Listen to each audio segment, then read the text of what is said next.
Halo semuanya, perkenalkan nama saya Erwin, owner dari Sahabat Motor. Di video kali ini saya mau membahas tentang kapan sih momen yang tepat untuk kita mengganti oli mobil kita. Nah, kenapa sih saya bahas topik ini? Karena menurut saya hal ini adalah sebuah kegiatan yang sangat krusial apabila kita memiliki kendaraan. Nah, apabila tidak dilakukan secara tepat, ujung-ujungnya mobil kita mesinnya akan lebih cepat aus, dan akibat fatalnya adalah mobil kita bisa turun mesin dan mengakibatkan kita mengeluarkan biaya yang sangat besar.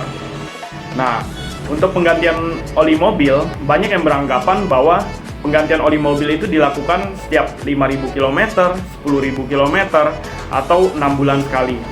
Nah, namun menurut saya pribadi, penggantian oli mobil itu harus disesuaikan dengan aktivitas penggunaan kendaraan mobil kita masing-masing. Nah, bagi Anda yang memang setiap hari menggunakan kendaraan Anda dan hampir setiap hari terkena macet, saya lebih menyarankan untuk penggantian oli setiap 5.000 km.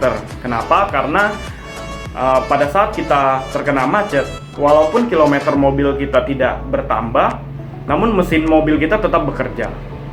Nah, bagi Anda yang memang jarang menggunakan mobil Anda, tidak setiap hari menggunakan kendaraan Anda, saya lebih menyarankan setiap 10.000 km atau 6 bulan sekali.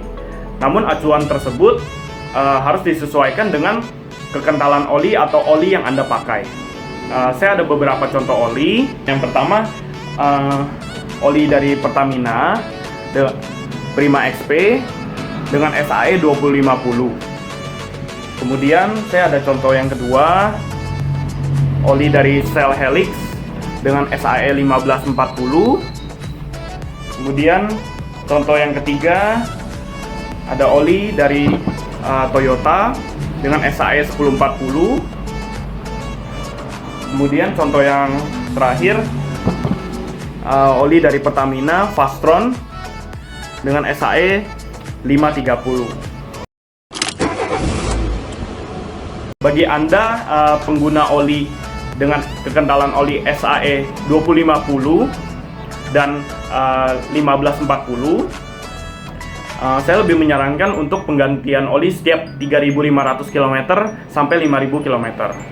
Nah, untuk Anda pengguna kekentalan oli atau SAE oli 1040 dan 530, bisa dilakukan penggantian oli setiap 7.500 km sampai 10.000 km. Nah, dan yang sering juga orang lupa, saya mewajibkan untuk setiap kali Anda mengganti oli mobil, pastikan Anda mengganti filter olinya juga. Kenapa?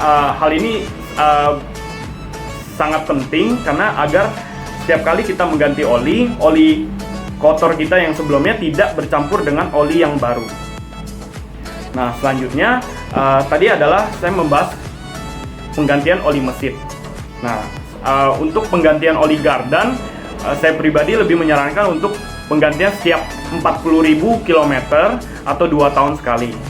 Dan pastikan ketika Anda membeli oli mobil, pastikan Anda membeli oli di toko-toko yang sudah terpercaya atau di gerai-gerai resmi. Nah, paling segitu aja video kali ini. Mudah-mudahan bermanfaat. Bagi teman-teman yang bingung mobilnya pakai SAE berapa ya atau pakai oli apa ya, bisa komen di bawah. Mungkin saya bisa menjawabnya dan bisa membantu Anda. Sekiranya segitu aja. Terima kasih. Bye-bye.